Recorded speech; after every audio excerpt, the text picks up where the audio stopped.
binibigyan na raw ng advice yung mga spouses na within 1 year, you decide kung magdo-dual citizenship kayo.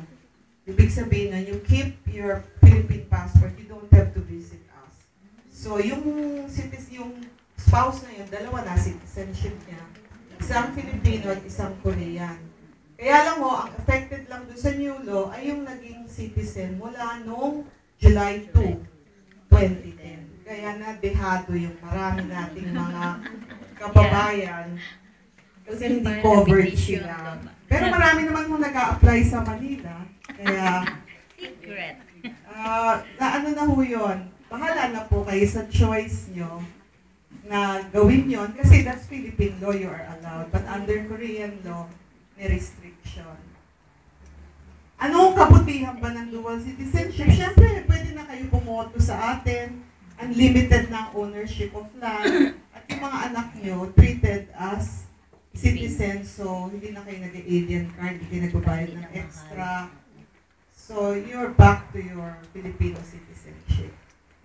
So, and then the next is, ito pong registration of Filipinos. Kung mapapansin nyo rin pag nag-online kayo sa website, dun po sa left hand facing yung ating website, encourage your members to register online. Nakalagay na ho doon. Pwede na, para ho maging updated ang ating database. And that's ongoing since December.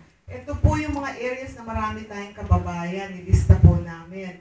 Kaya ho yung computer donation, ibig sabihin yan, yung sa mga areas na yan, para ho kami matulungan, gumawa ho, kung napapansin nyo maraming computer sa likod, naglalagay po kami ng software dyan, at dadaling po, bibigyan po namin ng computer yung mga areas na maraming Pilipino, para tulungan ho kami na maipasok ang information ng mga Pilipinong lumalapit doon sa inyong lugar.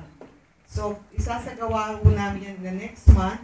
Nilalagyan lang po ni Cyrus ng mga software. So, we have 40 computers to share.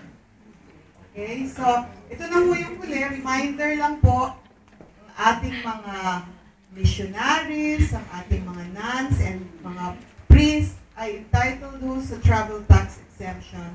And we, the embassy, issued the certification. Kaya lang, babalita ko po sa inyo, ni-report sa akin ni Nuncio. Binigyan ko po siya ng certificate. Sabi niya, hindi raw siya pinansin sa Cebu. Pahiya. So, susulatan po namin ng immigration sa Cebu na hindi raw ni-recognize. So, sa inyo po. Kaya, nagsumbong siya sa akin. Buti naman, ma'am.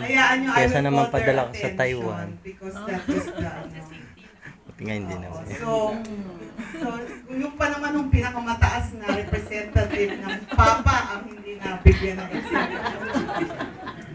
Pati po ang mga scholars natin, pero the limit, maybe PICO representative, kailangan po kasi government scholars. I think I have to explain that na yun yung government scholars ang entitled sa exemption. Maramihan po kasi ng scholars natin are direct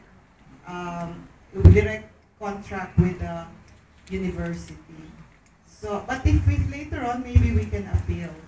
Okay? So, yung last 2 slide ko na lang, para ho alam nyo, kasi quarterly naman tayo nagkikita, ito ang holidays namin, both Korean and Philippines. Up to the next time we meet, para alam mo nyo na ang embassy closed sa mga panahong yan. Kasi minsan sinasabi, hindi naman namin alam. Kaya, ito po ang isang